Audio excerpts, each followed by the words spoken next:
Bismillah ar-Rahman ar-Rahim. Assalamu alaikum, brothers and sisters, and welcome to Albayan Live. I'm your host, Abu Abdurrahman, and I'm very pleased to be joined tonight by my dear beloved Sheikh Jamil El-Biza. Assalamu alaikum. Wa alaikum assalam wa rahmatullahi wa barakatuh. How are you today? Alhamdulillah. Very nice. Once again, it's good to have you with us live. Albayan Radio on this cool evening. Oh yes, very nice weather. I actually love this weather. It's very good. Not to drive in. I have to drive from Wollongong, but being underneath it, alhamdulillah, is very, very good. How was the fog? It's always nice, but subhanallah, when it gets a little bit dangerous, driving up Mount Ousley, but then alhamdulillah, it clears up, alhamdulillah. Alhamdulillah. Now we are live on Facebook and on Albayan Radio. You can join in today, leave your comments on our Facebook page, and inshallah I'll try to get to your comments on this tablet right here in front of me. So on Facebook there, Albayan Radio, leave your comments, feedback and suggestions. Now it's been 2 weeks since we've been together. How's your last 2 weeks been? Wallah, busy, alhamdulillah. The transition back to the masajid. Transitioning was exciting, alhamdulillah, but very, very busy.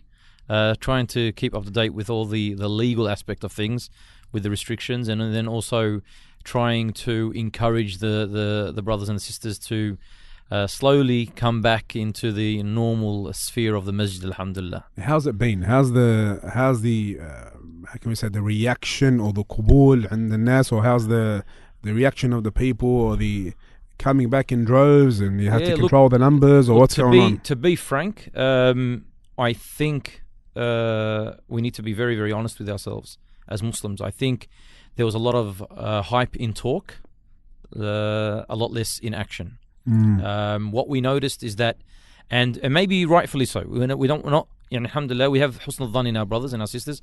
Maybe the reason why they have not returned and they're coming back to the masjid was not as strong as they had claimed to us, or that we anticipated, because still the actual pandemic is still not over. The restrictions are easing, alhamdulillah, but it's still not over. But maybe that's the reason. But when we saw the masajid opening up and Jum'ah, alhamdulillah, extended to 50, and inshallah on July 1 they're saying that it's extended to, it doesn't really matter as long as there's the 4 meter rule. So depending on meterage in your masjid, we're not seeing what we expected to see in the numbers. And maybe, like I said, husn al-dhan in our brothers and our sisters is that first and foremost they're still wanting to take and play it safe. I think it is, yeah. And secondly, I think some of them are taking the conscious decision to to not come to the masjid at times of expected crowdedness, so they don't take the position. I'll just mention this. My cousin who lives in Sydney drove to Wollongong to see his mother, and subhanAllah, he sent me a message and he said, look Sheikh, I want to ask you a question. I'm here, I love to pray Jum'ah, but I feel that maybe I'm going to take the place of someone who's a resident. Yep. And I'm traveling. Do you think it's best for me not to come to the masjid because of the restrictions? And subhanAllah, I felt that he, I think, resonated exactly what maybe other Muslims as well are thinking. So if that's the case, then may Allah subhanahu wa ta'ala bless them all and jazakumullah khair. But I do feel that we need to be encouraging ourselves and our brethren a lot more of the importance of the masjid, and inshallah for them to be coming back. So I think people are still a bit hesitant with all these. Still a bit hesitant. Look, it's a scary thing. Look, at the end of the day, the tawakkul ala Allah subhanahu wa ta'ala is always there with the Muslims, alhamdulillah. And the taking of the means is always supposed to be there as well. And alhamdulillah, as Muslims, we take from from the means, and we take from the tawakkul, the reliance upon Allah subhanahu wa ta'ala, to become balanced in our lives. So yes, it's, I think, mostly the case that still people are hesitant, more so. And inshallah soon, by July 1, that will change again. And then soon, in the next couple of months, I hope, and we pray that inshallah this pandemic is, classified as being, over. Barakallah fiqh, Sheikh Jamil. We are live on Albayan Radio for Albayan Live, and our topic is halal income. Yes. Now, why halal income? First of all, a warning that these topics are huge, because there's a lot of things to actually tackle. We won't be able to do all of it and mention all the subtopics. But why halal income? Because I think we're in a time where the conversation amongst the brothers and the sisters is more about what I want to do as employment, what brings me more benefits, whether financial or other types of benefits.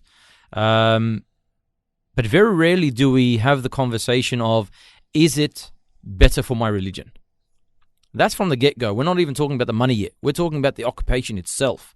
And then the money that we're receiving from this employment, is it halal or not? And it's a conversation I think we have to have. It's something that, as Muslims, we need to always be, conscious of exactly, where our money is coming from and where is it going, as directed by Muhammad sallallahu alaihi wasallam, that this is one of the main questions that are going to be asked by Allah subhanahu wa ta'ala yawm al-qiyamah for our money. Where did you get it from? Al-iktisab. Where did you make it? Where did you receive it from? And then where did you spend it? And if that's a major question yawm al-qiyamah, then it should be a major question for ourselves in this world. And I don't think it is. And I don't think that a lot of the Muslims are having that, really difficult conversation with themselves, first and foremost. And also, I think we need to be, as parents, and I'm a father, my eldest is 10, so I might say to myself, well, it's still early for me to talk about, halal income and money with my child, but it's not. It's not, because if he's not being trained from an early age and being reminded about the responsibilities as a Muslim, where he's supposed to work, then he might make the wrong decision when he gets to high school, what he's going to study, when he gets to university, what he studies. I know brothers and sisters that have studied, all of their life, then went to university or TAFE and college, did their work experience, traineeship, got their employment, then asked, is it halal? And then for the sheikh to sit there and say, I apologize, but what you're doing is haram. That's devastating. And it takes a lot of willpower and iman and faith for them to then say, Jazakallah khair, sheikh, and now I'm going to stop. But you could have saved a lot of heartache by just asking the question from day dot. This is the field I'm moving into, Sheikh. This is the field I'm moving into, Mum and Dad. Do you think it's halal? So if I'm moving down this path and I'm still in year 10, I'm still in year 9, do you think if this path is a halal option for me, especially being in Australia, or generally this occupation? Because we need to understand also that in different countries, the same occupation might be halal or haram, depending on where you are. And so that's very, very critical for us to start that conversation. So I say, like I said, it's a huge topic. So, we need to understand first and foremost that it is a question that Yawm al-Qiyamah God will be asking. And if God's going to ask about a question on Yawm al-Qiyamah, then we need to prepare for that answer here. And that's extremely important for us. It's funny we bring up this topic since the end of the financial year is near. Exactly. And the tax office is going to be asking us very soon, aren't they? Of course. If not, the brothers and the sisters have already, visited their local accountant and taxman to try to organise their tax for this year. And we've seen so many brothers; they're very precise, so. Oh yeah, and look, being a person of precision in your daily affairs and in your work affairs is commendable, but like I said, we can't be very, very picky in the halal and the haram when it comes to certain matters, and then leave one of the most important aspects of halal and haram in our life, and that is our income, our kasab. Where do we get the money from? So here, maybe a fine, maybe jail time if you, to the extreme. For the tax office may implement their harsh penalties in some cases as people may view it. Of course. But next life, we're talking paradise and hell here. Oh yeah, definitely. I look, and the thing is that what we need to understand is that we need to be cautious. Muhammad sallallahu alaihi wasallam once was walking in the marketplace, and or in the streets of Medina, and he saw a date. And listen to that hadith. He saw a date on the floor. Now, Islamically, if he were to pick up that date and eat that date, there's not an issue. If any Muslim would have done that, there's not an issue in that. Why? Because the ulama are in consensus that is something of very, very little value. And so you're allowed to pick it up and consume it. It's not an issue. But Muhammad sallallahu alaihi wasallam picked it up and he said, speaking in front of his companions, giving them a lesson in life, he said, if I did not fear that this was from the sadaqat, and Muhammad sallallahu alaihi wasallam as a prophet, he's not allowed to accept sadaqat. So if he said, if I did not fear that this was from the sadaqat, I would have eaten it. So what's that got to do with our topic? Got to do with our topic is that Muhammad sallallahu alaihi wasallam is showing us that you've got to be cautious. You can't just do and then say, oh, I didn't know. or I didn't ask, or I didn't even think about it that way. We need to be asking the question. We need to be proactive in our income and where it's coming from, and then of course at the end, how do we spend it? But first, how is it coming to us? And that is a very, very important aspect of our faith, which a lot of people, sadly, if they were to listen to the words of the Salaf and even some of the hadith of Muhammad sallallahu alaihi wasallam, I think it would have been enough encouragement for them to actually then go, hang on, I really do need to think about my my income, whether it's halal or haram. One scary hadith, and I say it's scary, and it's supposed to scare us into obedience, is when Muhammad sallallahu alaihi wasallam said that a man would be walking in the desert. He's a traveler. His rugged clothing, rugged hair, dirty, dusty, tired. He's lost. Lifts up his hands to Allah subhanahu wa ta'ala. You can imagine his humility now before Allah. The fact that he's traveling. And Muhammad sallallahu alaihi wasallam said the dua of the traveler is mustajab. Jazakallah khair, mashallah. Allah yabarik fik, Shaykh Abdul Rahman. Jazakallah khair.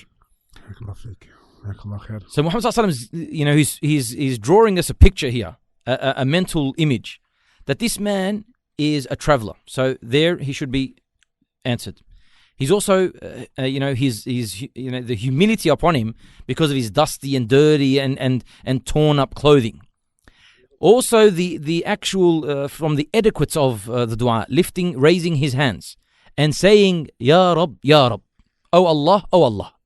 These are all from the etiquettes of the dua. And then Muhammad sallallahu alaihi wasallam said, but his food was from haram, his drink was from haram, his clothes are from haram, he was nourished from haram.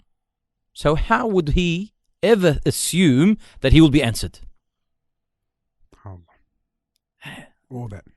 Now let's go. Let's expand that microscopic picture of this whole incident, and then we ask ourselves: first of all, are we looking at our income if it's halal haram? Then look at our response of the dua.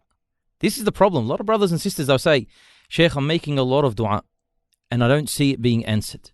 So we always talk about every other reason, especially with a lot of our brothers and sisters. We always mention the hadith that Muhammad sallallahu alaihi wasallam said that you shouldn't hurry the dua. Allah subhanahu wa ta'ala will either give it to you straight away, or he would postpone it to Yawm al-Qiyamah, or he would remove harm. And we always mention this to bring some calm and ease upon the brother or the sister making the dua. But for how many of us is it the reality that the reason why the dua is not accepted in the first place? Because our whole income and our nourishment of this body that we have, as mentioned in this hadith, has been from haram. This is a scary thing, and we're in our prayers, we're asking Allah subhanahu wa ta'ala to ihdina as-sirat mustaqim. In our prayers, we're asking Allah subhanahu wa ta'ala to guide us to the right path. In our prayers, we're asking Allah subhanahu wa ta'ala to ward us off from the evil punishment of the dajjal, of the qabr, of all of this in our prayers every single day, every single prayer. We're making dua for our children, we're making dua for our parents, we're making dua for Allah subhanahu wa ta'ala to give us sustenance and provisions, to protect us, to give advancement of the Muslim ummah, to protect the Muslim ummah's blood. And if everything that I've done in my life, in employment, in kasb al-halal has been wrong, and everything that I'm eating is haram, and everything that I'm dressing in is haram, and everything, and my dua is never being answered, Allahu Akbar. And we're never to blame ourselves. We're always thinking about something else. There must be another reason why Allah subhanahu wa ta'ala didn't answer. And we always mention that hadith because we want to feel good about ourselves. Maybe Allah subhanahu wa ta'ala left it for me Yawm al-Qiyamah. But maybe Allah subhanahu wa ta'ala is not answering your dua in the first place. See, Abu Bakr radiallahu anhu once, he sent his servant to go get him things. He does errands for him. One day the servant comes and brings him some food. So Abu Bakr radiallahu anhu sitting down, he's eating some food. He's eating the first bite, the second bite. So the servant said to Abu Bakr radiallahu anhu, may Allah subhanahu wa ta'ala be pleased with him, and may Allah subhanahu wa ta'ala curse those who speak ill of Abu Bakr radiallahu anhu and his family. He said, do you know where I got the food from? So Abu Bakr radiallahu anhu said, no, I don't. He said, in the Jahiliyyah, before Islam, I used to do sorcery or, some kind of fortune telling. And this is from a person who didn't pay me back then. And I saw him, I bumped into him, and he gave me the wealth. He gave me my pay, my income, what I needed from. So I bought food with that wealth. Abu Bakr radiallahu anhu, as soon as he heard this, he put his fingers in his mouth and started to force the food out of his body. And he said, by Allah, if the last bit of food was only to come out along with my soul, I would have allowed it. That's amazing. I don't want haram in my body. That's why Muhammad said, anybody that has been nourished in haram, then the hellfire is more befitting for them. That's like a purification. Subhanallah. So we have to ask ourselves, like, where are we getting our money from? Oh, of course, definitely. The clothes we're wearing, how did we purchase it? Definitely. And the food we're putting in our own mouths and in our children, in our wives, our husbands. Where is this coming from? If the people of Quraysh, when they were building the Kaaba, their rule amongst themselves is that they will not use haram money to build the Kaaba. And these are the people of Quraysh. They used to bow down to idols of Hubal, and they used to say that we can't use wealth that was gathered from, what's the name, usury, or from anything being stolen or being forced, taken, land being forced taken, or through the women of the night. Prostitution. Exactly. And they made this rule upon themselves. Nowadays, our Muslim brothers and sisters, there is very little care. Yes, alhamdulillah, there's some people in our ummah that have, a lot of, zeal in asking about their income, whether it's halal or haram. But how many of us, aren't even doing that, aren't asking ourselves the question? And I think this is why the topic is extremely important, just to remind our brothers and our sisters of that question. It is a huge topic, and before we begin, we have a message from our brother Omar. Assalamu alaikum, my beloved Sheikh. May Allah subhanahu wa ta'ala reward you all for your efforts. Allah yabarik feek, Sheikh Omar. I actually saw Omar last week at Jummah. MashaAllah, he was here. Came here to Belmont. MashaAllah. It was good seeing him, but we're in a bit of a rush, so the Jummah is a bit crazy here. We've many sessions, so I was running around, so I couldn't see him and catch up with him. We need to have a trip to we need Young, to catch inshallah. up with him, yes. We need to go to Young. Yes, it was good seeing. I think the weather's a bit cold at the moment. I think it's colder than here. Yeah, but inshallah soon we'll make a trip down there, inshallah. Yes, so the weather's a bit better the last few days. It has been. This rain will change it. Alhamdulillah. Okay, if you'd like to leave your comments, dear brothers and sisters, on our Facebook page, please feel free to do so, and we'll try to get to them on Albayan Radio, on our Facebook page, on our live stream there. And please share the stream away to earn more rewards bi'idhnillahi ta'ala. Okay, that's a bit of an introduction to halal income. Where do we start? We start, first of all, by understanding that, kasb al-mal, to actually make an income and make some money, is something which is of the fitrah. And this is a natural thing that a person. And the command of eating things that are halal is a commandment from Allah subhanahu wa ta'ala. So, and also on top of that everything that we do get is from Allah. It's His. So if we understand that the provisions are from Allah, this wealth that we're trying to accumulate is from Allah, then we need to understand that we could never, ever perceive that getting it in an unlawful way, Islamically, in an unlawful way, is ever going to be accepted. We need to understand that. We're getting this. This is a wealth that is provisions from Allah. It is, the ownership is to Allah subhanahu wa ta'ala. And so we need to get it in the right manner. For that reason, Islam has not left this, door, without being attended to. Islamically, if you look at the books of Sharia, the chapter of Buyu' is a huge chapter in the jurisprudence field. And if you look at the verses in the Quran and the hadith of Muhammad sallallahu alaihi wasallam, it's first of all reminding you that this wealth is Allah's. Then it's reminding you that you need to go out there and seek it. You can't just sit at home and do nothing. You got to go out there and seek it. So to go out there and seek it is a commandment. And to follow that commandment, you need to follow the regulations of Allah subhanahu wa ta'ala, what He's placed. The rulings that He has given you. Through Muhammad sallallahu alaihi wasallam or through the Quran itself. And that's extremely important too, from the get-go, to understand. So I'm not sitting at home, not looking for work, because that's going against the whole concept of acquiring halal money. unless there is an Islamic reason for you not to be working, then you should be working or looking for work.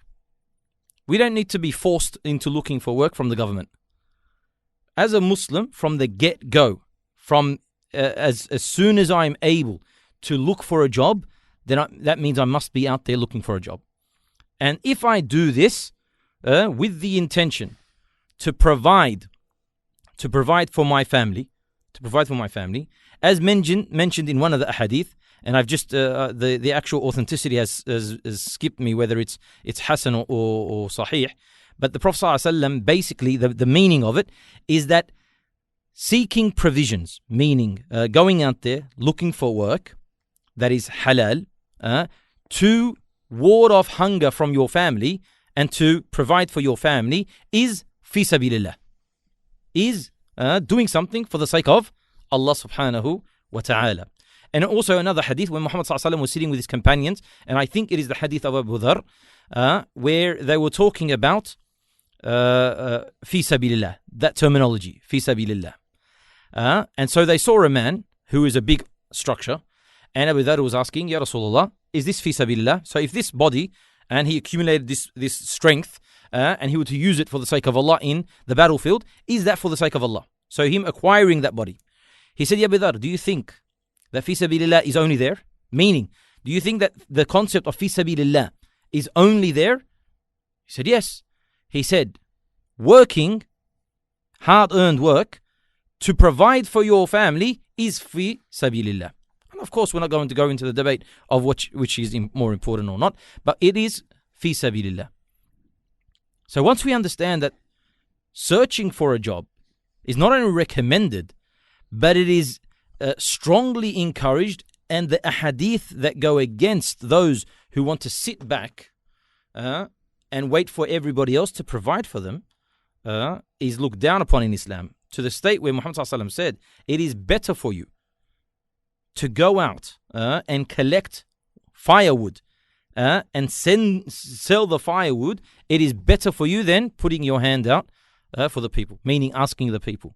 Umar radiallahu anhu understood this concept, and he went into the masjid once, in the masjid of Muhammad sallallahu alaihi wasallam, and he saw a few people sitting down.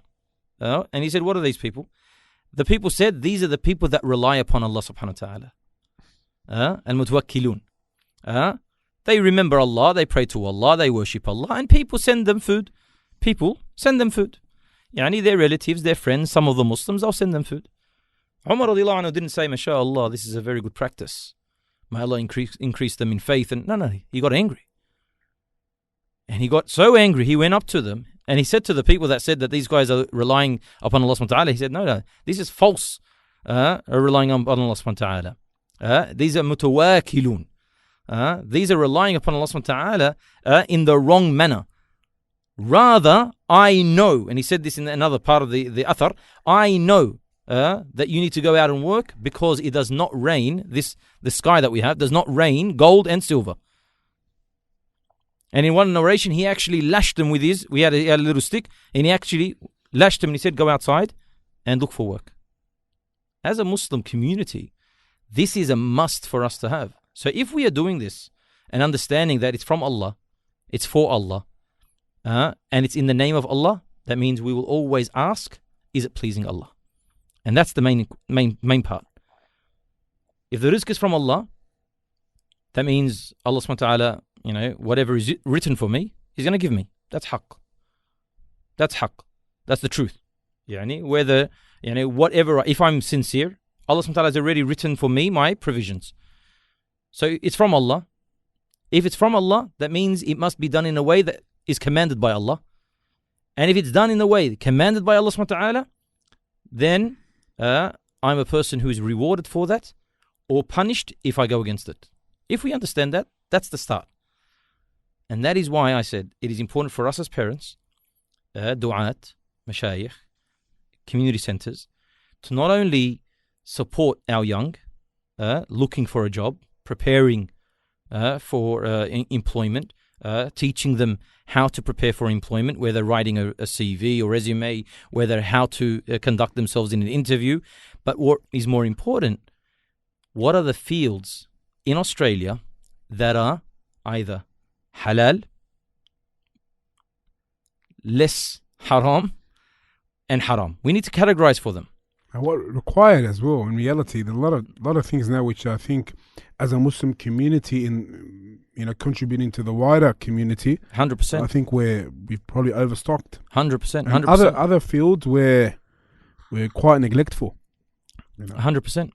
Meaning, if we look at the Muslim community, we're always pushing our sisters to do teaching.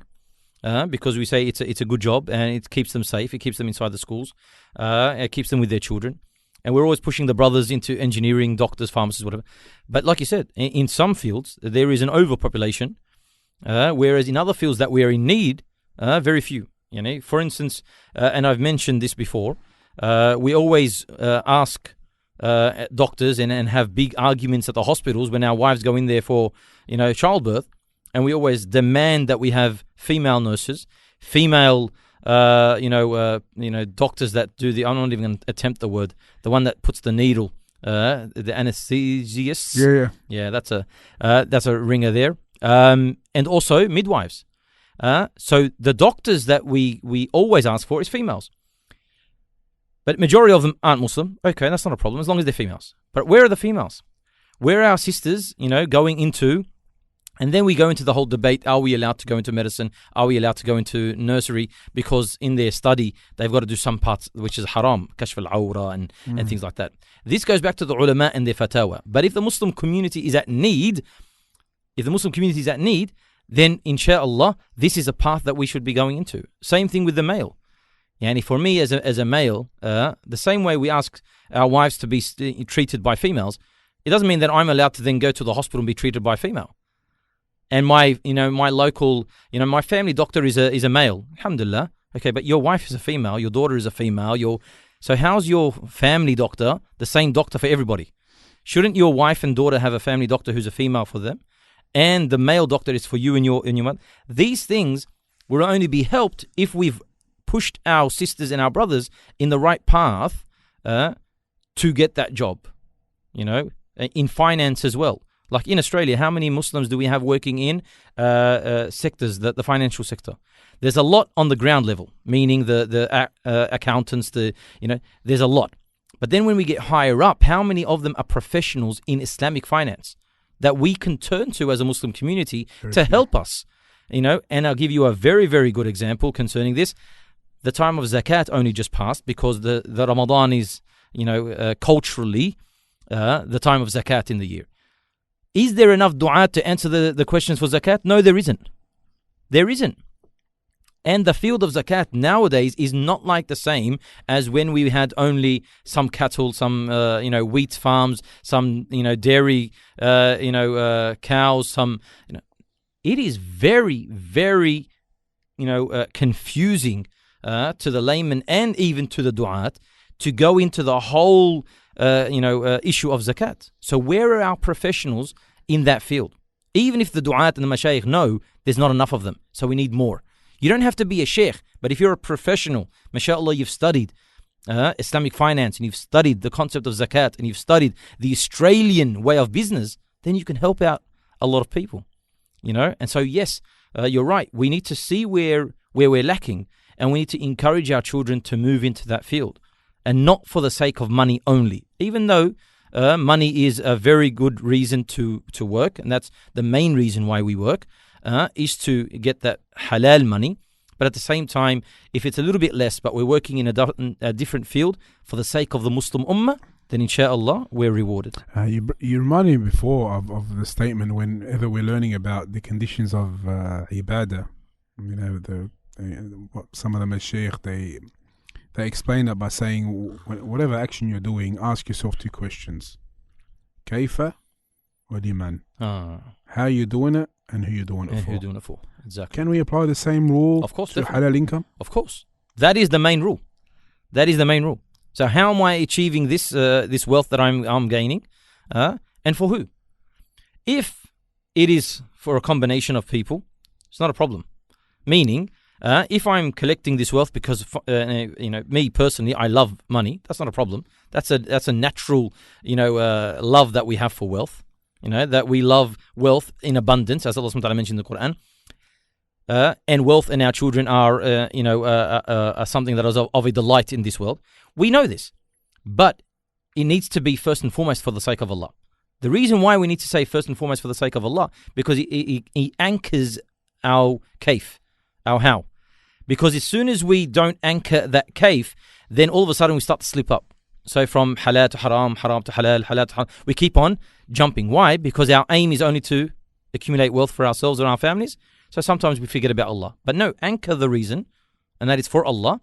And then you're allowed to have it for yourself. You're allowed to accumulate wealth to buy the nice riches of this world. You're allowed to accumulate wealth to buy that beautiful car, to buy that big house, to spend on clothing and shoes and go on holidays. You're allowed. Islamically, you're allowed. It's not. Islam has never. And if you look at all of the books of, the hadith and in Islam, has never told you you're not allowed to accumulate wealth. It's always said why and how and for whom. If you've got a lot of wealth, but you're using it for the sake of Allah subhanahu wa ta'ala and for your own sake, it's not a problem. And we see the examples, with the Sahaba, we see the examples of the ulama after them. Many of them had money. Yes, Muhammad sallallahu alaihi wasallam would always say, "Oh Allah, allow the provisions of the family of Muhammad sallallahu alaihi wasallam to be enough for that day." But that is Muhammad sallallahu alaihi wasallam, who was never in need. He had access to the world, and that he didn't even phase him. He wasn't even in search for all of that. But that's Muhammad sallallahu alaihi wasallam. He's at a different level. Rather, you see some of his companions that had the millions and benefited the whole entire ummah because of their wealth. So, like I said, it's an important topic, and there's a lot of branches that come off this. But I think from today, if we take from it today, the fact that we need to start asking questions about, how are we accumulating this wealth, and for whom are we accumulating this wealth, and then really searching in our families, our children, our loved ones, how am I to protect them? We always, as one of the Salaf, subhanallah, her husband was going out to look for work, and she said, my husband, fear Allah subhanahu wa ta'ala in us. Fear Allah subhanahu wa ta'ala in us. Oh, Akbar. For we could be patient with hunger. We could be patient with hunger. But we can't be patient with the hellfire. Meaning, when you're going out, remember that you have a family that you're responsible for. So when you go out to seek this provision, make sure that you're seeking it with the right intentions, for the right cause, in the right way, for the right reasons.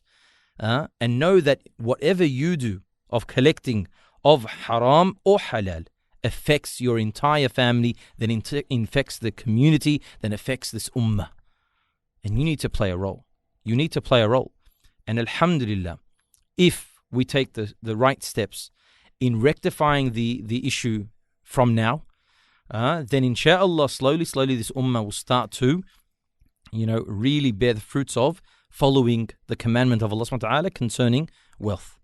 Before we conclude, we've got a question here, but before we get to it, many a times we hear, if you advise someone or say to you, "Brother, I've got to live. You're restricting my chance to make an income," which presents the question, how important is it for the believer, for the Muslim, to truly understand that Allah is his provider?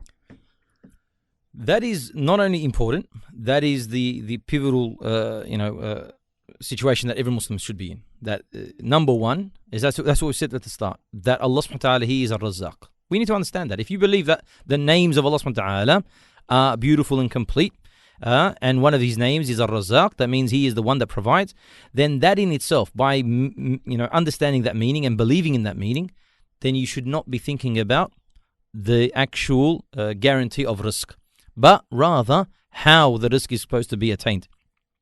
A lot of the brothers and the sisters, when we talk to them about their livelihoods, and they'll tell you that answer. They'll say, Sheikh, I need to live. I didn't find any other job. With having husn al-dhan, we're going to have husn al-dhan inshallah in our brothers and our sisters always. But having husn al-dhan, a lot of the brothers and sisters, when they give you that answer, it is either because that job is what they're giving them of wealth, is what they wanted, and it is one they found in their locality or the area of ease and relaxation to get to. They didn't get out of their way, out of their comfort zone to go get it. An example, if you speak to many of the brothers here in Sydney and the sisters here in Sydney, and you say to them, look, there's a job, but it's going to take you an extra hour and a half to get to in the morning, an extra hour and a half to get home at night, and it pays you the same as the job here in Sydney, but the difference is it's 100% halal. The majority of the brothers will think twice. Sadly, because they're thinking about, hang on, that's 3 hours of my day that I'm going to be spending on the road, away from my family, getting more tired, and it's the same money. But then we say, hang on, forget about the money. Think about the actual, the way you're making that money. And I'll give you an example. A lot of the brothers that I know, they work in security. And I tell the brothers, okay, brother, you're working in security. Alhamdulillah, there's a lot of places that you can work in security. Why do you choose to be a bouncer in front of the club? Why do you choose to be this? They go, brother, it's 2, 3, 4 times the wage. That's why I do it.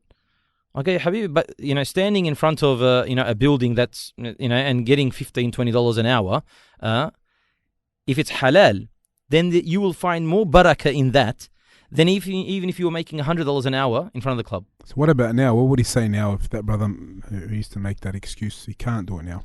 Because they're closed even to now. Of course. So what does he do? What does he do now? What do you do now? You have to find an alternative, don't you? The thing is that, like I said, a lot of the brothers, and this is the same thing that I talk to the brothers and the sisters about living. Brother, I have to buy my house. Ya Habibi, your income that you've received is halal. Now you want to spend it in haram with interest? You want to purchase your house in interest in the ghadab of Allah subhanahu wa ta'ala? They say, brother, we have to live. I'm not going to be throwing away my money on rent all my life. I said, okay, why didn't you move and live 2 hours drive from Sydney? 2 hours drive from the area, from Greenacre, from Yaguna, Auburn, from Belmore. No, it's too far away from my family, too far away from my job, too far away from the schools for the kids. Subhanallah. This is the problem. The problem is not about not finding the job. It's about the job itself that is halal is a lot harder, takes a lot more effort. There is a hadith of Muhammad sallallahu alaihi wasallam that anyone who dies from the providing for his family and dies from the araq jibin, meaning that the sweat of the forehead, then Allah subhanahu wa ta'ala will forgive all of their sins. This hadith, ulama interpreted both ways. They said, first of all, it's a bushra, glad tidings, that anyone who dies, you will see, and that's why one of the signs of a good death, for some of the ulama, they said that the forehead would bead in sweat. So they've taken that hadith to mean that. Other ulama have said, a person who their whole life, all they've been trying to do is provide halal income for their family and die upon that, then Allah subhanahu wa ta'ala will forgive them their sins and enter them Jannah. It's not a simple thing. It's not a simple thing that we can sit down and discuss this income that we're bringing into our family. And I see my kids in front of me and they're growing, becoming stronger and they're wearing nicer clothing. Muhammad sallallahu alaihi wasallam said that any income, kasab, that is haram. It does not matter if they were to give sadaqah. That sadaqah will not be accepted, and the rest of it will be wizr. The rest of it will be a sin upon them. So you might be making money and trying to then convince yourself with the whispers of shaitan that I know it's haram, what I'm doing, but if I give 10%, 20%, 30% of my wealth for the sake of Allah subhanahu wa ta'ala, then I'll be safe. Muhammad sallallahu alaihi wasallam saying that if you were to give money of that in sadaqah, it will not be accepted, and the rest of it will be wizr, will be a punishment upon you. It is a very, very scary concept. Many of our brothers and our sisters, alhamdulillah, they do try their best. And that's why I'm saying we always have to have husn al-dhan in them. And the majority of our brothers and our sisters, they want to only provide for their families something that is halal. Some of them, the pressures of the family, pressures of the society, pressures of the financial situation that they're in, or the other, they find themselves in haram. They need to understand, like you said, that the Raziq, Al-Razaq, is Allah subhanahu wa ta'ala. If they understood that, then they understand the hadith of Muhammad sallallahu alaihi wasallam. Man taraka shay'an lillah, awadahu Allah khayran min. That if you leave something for the sake of Allah, then Allah subhanahu wa ta'ala will provide for you something that is better. Many brothers will talk to you and say, Sheikh, my job is halal. My job is halal. But I am forced to work on the Friday. I'm not allowed to pray inside my placement. So I pray all my prayers at night. And I don't pray Jum'ah. Okay, but my money is halal. All right, the money is halal, but your job is forcing you to do something which is of the major sins. And that is not praying on time. Man came to Muhammad sallallahu alaihi wasallam and said, Ya Rasulullah, what is the worst of deeds? He said to worship other than Allah subhanahu wa ta'ala. He said, what else? He said to not pray on time. And this is a problem. And so, like I said, the income here, the halal income we're talking about, is a very wide spectrum. And that is why this is just an introduction and an encouragement to really every single one of us. Look at what they're doing. Look at exactly where their money is coming from. Every dollar, put in front of you. You make $1,000, $2,000, $3,000, $4,000 a week. Look at it. Where did it come from? Did it come from what you believe is halal? Say alhamdulillah. Wallah, praise Allah subhanahu wa ta'ala. If you find that there is haram in your income and that you can change, you must change. You can't just sit there and be quiet.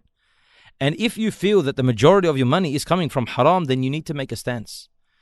You need to make a stance, and you need to make an emergency meeting with yourself and say, how do I move forward? This has to happen. And this is something, like I said, this is the conversation that we need to be having, because it's an ibadah. Working is a ibadah. But not like some brothers interpret this saying. You tell them, brother, why do you shave your beard? Because I'm working. Ya ammi, but the beard is wajib according to the ulama of Islam. He says, but work is ibadah as well. Work is ibadah. So if I might work, it's ibadah as well, and they forced me to shave. Ya ammi, why don't you pray? I can't pray because I'm at work. Ya ammi, but prayer is part of your worship. Yeah, but work is ibadah.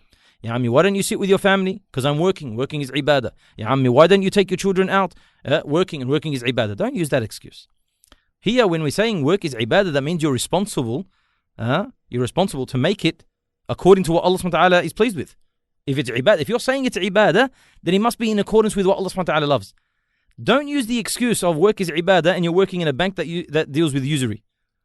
Don't say work is ibadah and you're working inside a club.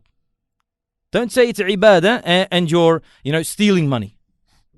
And say, well, look, I've got to go. Well, this is my job. Don't say it's ibadah, I'm doing standovers. I'm going around from shop to shop and taking bribes, and I'm taking protection money, and then say it's job. I've got to do my job. Yeah, I mean, this is a big mas'ala. This is a big question that we need to be asking ourselves. And I think this is a good place to start, to really sit back with our families and talk to our wives, talk to our husbands, and say, do you think that we're doing the right thing to ourselves in our hereafter and for the future of our children? Yeah, very important. Before we conclude, we've got a few questions. A sister asks, Assalamu alaikum, Sheikh. Question about zakat al-mal. Yes. Since we bring it up, if a person dies, do the children continue giving zakat al-mal every year for the money the parent had? No, because that money will be then passed on to the inheritors. Yes. Yeah. So as soon as and we've got to be very, very clear here, but if you knew that your father or mother died without paying zakat, and owing zakat on their wealth, then pay that zakat before you distribute the wealth. But as soon as you distribute the wealth, then if that wealth is still in each person's possession, is still now above the threshold, then you've got to wait that year, and then you continue paying zakat on that money that's accumulated. So when a person dies, say Muhammad dies, yes, he's got all his wealth put together is $100,000. Yes, khalas, that gets distributed to the inheritors according to Islam. So if each person and they're all boys, and there's no one else except them, so they're all going to get a equal share, and there's 5 of them. They're all going to get $20,000. So that $20,000 is still above the threshold. If that money does not then go into a business, or they spend that money, or they've used that money, if that money stays with them for the entire year and it has not changed from the day they the day that they've taken ownership of it, then they've got to pay. That's their zakat. That's their zakat. It's got nothing to do with the father. And a brother asks, I don't know if it's tongue in cheek or is Islamic finance halal? Islamic finance. Is Islamic finance halal? If it's Islamic finance, then it's halal. That's what I'm saying. If it's Islamic, it's not the slogan. Forget about the slogans. Yeah, I think that's what he means. Yeah, forget about the slogans. If we're talking about slogans, no. We can't. We've got to dive into it and seek reputable mashayikh that gives us the okay. And I mean mashayikh that fear Allah subhanahu wa ta'ala and they fear your akhirah. They fear for you the same way they fear for themselves and their hereafter. If they've agreed that certain financial institutions are doing things by the book, not the legislation, by the book, I mean by the Quran and by the Sunnah of Muhammad sallallahu alaihi wasallam, then yes, go ahead. But if the person opens up a shop or opens up a business and says this is Islamic finance, but in practice it has nothing to do with Islam, then it doesn't matter what they call it. It's like saying this is halal meat, but it's not halal meat. It doesn't change the reality. It doesn't change the reality. And no one accepts that. No one, not even the Jews. They won't accept kosher if it's just by name on a packaging. They make sure of it. Everybody does that. Even now, you can't just claim to be a doctor and say I'm a doctor and then open up a medical practitioner. You can't do that. You need to have things that are documented and that are accepted by the actual the ulama of Islam, that this is Islamic finance. And brother asked a question. He inboxed us a question for you, Sheikh. I think we'll get back to that privately. So we'll get back to it after the program because it is quite an in-detail question. Inshallah. So we'll forward it to the Sheikh and he will respond to you bi'idhnillahi ta'ala. Inshallah. Sheikh Jamil, any final comments? Wallahi, we need to understand that this is deen. This is religion. The same way we learn how to make wudu, and we learn the conditions of our wudu, and we learn the conditions of the water we use for wudu. And we learn that we have for wudu, we have things that are obligatory and things that are pillars and things that are sunnah. And then we start our prayer. We have remembrance before, remembrance after. We know that in the salah we have things that are arkan, pillars, and things that are conditions and things. We learn the prayer inside out and we perfect it and we teach it to our children at an early age. And then we keep on monitoring our children, making sure that they are praying the way they should pray. Why? Because we know it's deen. It's part of their faith. And if their perfection of the salah is apparent, then alhamdulillah, we've done our job. But how good do you think that this prayer is beneficial when then your child chooses an employment that he eats from haram, and then he feeds his spouse from haram, and then feeds his children from haram, and when you visit them, he's feeding you of haram, and when he gives you from haram. We understand that this is deen. Once we understand that this is deen, then I would rather see my child working hard, in a job that's paying him minimum wage, and every day he comes home tired, and every time he comes home exhausted, but he knows that this money is halal, than for me to see my child relaxed, sitting at home with, mashallah, a house and a car and a boat and traveling around the world, him and his family in the nicest of clothing. I'd rather see him tired and exhausted and bare minimum of luxuries, but it's halal, than to see my son in all of this, luxuries of this world, but it's all in haram. Why? Because as a parent, my responsibility is to allow him to live this world, for him to then get into the next, in Jannah. Not to see him, mashallah, being what they claim to be successful in this world. And wallahi, there is no success in a person who's dealing with haram. There is no success. Because success is what Allah subhanahu wa ta'ala allows to be success. And what Muhammad sallallahu alaihi wasallam claimed to be success. This is what real success is. And that is why when Muhammad sallallahu alaihi wasallam, he spoke to one of the Sahaba, and he said to the Sahaba, a man that has a lot of wealth. Is this person a wealthy man? He said, yes. and a person that has only a few dirahim, is this person classified as being poor? He said yes. He goes no. He goes the richness and this the expense that expensiveness that we have is that of the heart. And the poverty that we have is also the poverty of the heart. If a person has, as Imam Shafi'i said, that a person who has qana'ah, that is actually content with whatever he's been given by Allah subhanahu wa ta'ala, is as if he is the king of the world. Because if you're content with a $3,000, $5,000, $10,000 car, you're content. Then you and the person with a $200,000 car, you're equal. Because if he's content with his $200,000 car and you're content with a $10,000 car, then alhamdulillah, you're equal. If you're equal in your 2-bedroom flat apartment, renting it, and you're so happy when you walk in and you say, this is my home, and you perfect your home, and your wife, mashallah, she decorates her home and cleans her home, and she's so content with this, then her and the lady that's living in a 10-bedroom mansion, you're equal. You're equal. And that is why Imam Shafi'i, when he understood this, he said that a person with qana'ah, a heart that is content, then him and the person that, yumlik ad-dunya, the king that owns and the provisions of this world, is equal.